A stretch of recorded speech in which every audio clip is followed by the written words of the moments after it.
Hey, this is John Bohlinger with Premier Guitar. So today we're talking about one of my last call columns about Django. And before I talk about it with my buddy Chris Kies, I just want to give a shout out to Keeley.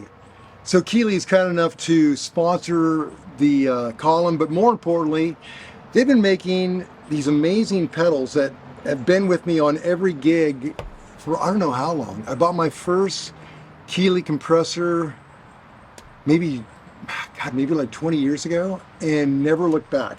Anyway, this is the latest version that I'm using, and I think I've bought 3 of these because they're tiny and they make all my bad stuff sound good. So thanks very much, Keeley, for sponsoring, and thanks for making this amazing gear. So Chris, let's talk about some columns, shall we? So I think for many of us, Django represents this ideal of the indomitable human spirit. He was a musician, badly injured when he was, I think, in his early 20s, and lost the use of everything but 2 fingers. And where most of us would just kind of cower and die. Yeah.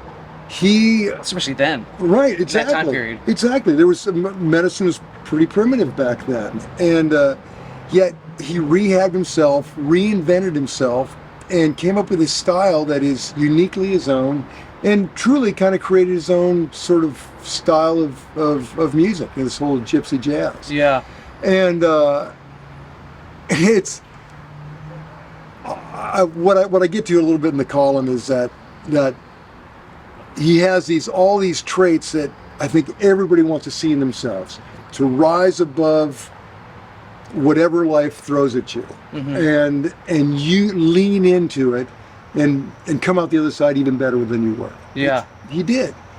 However, that's the thing that we all admire about him. However, he also had some very kind of shady bits, you know. Do tell. Well, he often wouldn't show up at a gig. He'd show up late. I mean, when he's playing Town Hall in New York with Duke Ellington, and shows up 2 hours late for the gig. Wow. And he's already on thin ice, but he shows up 2 hours late because he ran into a buddy of his and stopped in a bar and just played. So there's all this kind of quintessential shady stuff that he did, which is just part of his personality. And yet on the other side, there's this incredible resilience and brilliance. Yeah. So it reminds me of we did the rundown, and kind of from that tree that Django created. Yeah. Is Mike Stern. Oh, that yeah. Accident. And right. Rather than give up and quit touring, right, he's taping picks. Yeah. Or gluing or whatever. Right. Adhesives. Yeah. So he can play.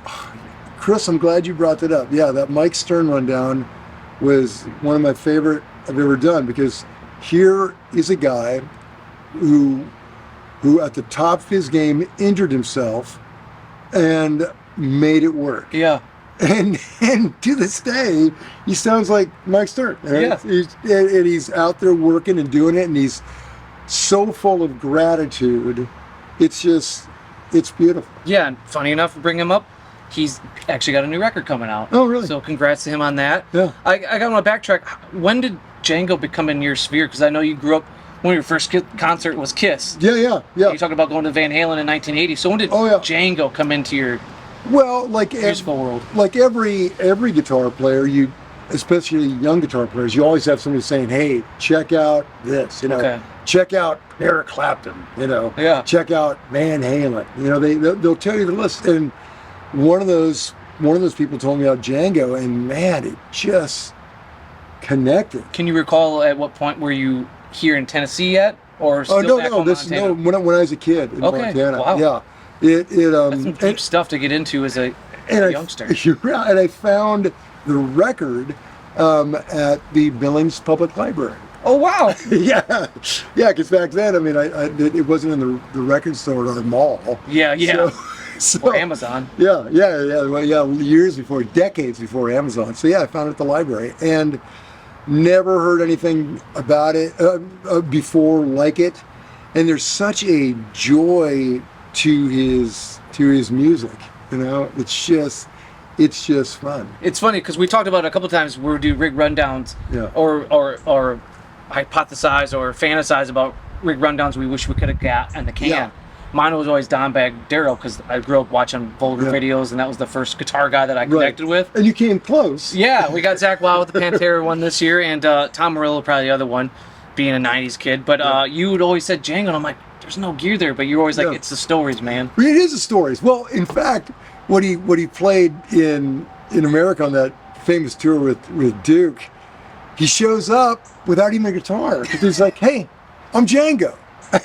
he thought that people would be lining up to give him gear, and he ended up showing up without anything. And somebody procured a Gibson archtop and an amp, but didn't tell him how to use it. Didn't know how to use it. Wow. In fact, he rarely even tuned his guitar because his brother would carry his guitar for him and tune it and everything. Wow. And so he gets his guitar and amp, and you know, his Selma with those silky strings and that low action. That's how he did his thing. Yeah. And he gets on this Gibson with a high action and an amp he doesn't know how to control, which apparently it was oscillating between like deafeningly loud and you can't hear it, you know. So No in between. No, yeah, no in between. So he had a lot of gear glitches, of course. But that would be a great thing to film, you know. Yeah. The catastrophe. Yeah. Would be great to The creativity in the chaos. Yeah, exactly. That would be great. And so Willie Nelson, one of my favorite Willie-isms, somebody was on a session or something, and somebody said, "Willie, you play like Django with one finger." Willie said, "That's the kindest thing anybody's ever said about my guitar." That's very Willie. Yeah. That's really Willie. Right, that's really Willie. So read the column. It's interesting. Check out Django. If he's not already part of your playlist, put him on there because it's just inspiring. And in keeping with that, Steven Tyler recently retired.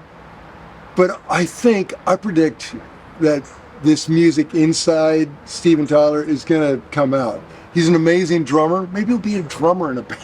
Maybe he's an incredible songwriter. He's an incredible producer. So even if Steven can't sing like he has forever, music is going to find a way out of that guy's indomitable spirit. It's coming out one way or the other. Yeah, like I think my prediction is that Steven Tyler's going to pull a full Django and have a next act of something. I believe it. Yeah. I mean, Aerosmith's already had how many acts? You know what I mean? Between their arc of their career. Go way past their 9 lines. Yeah. Nice reference. Yeah. Well, John, let's get out of here. Okay. Till next time.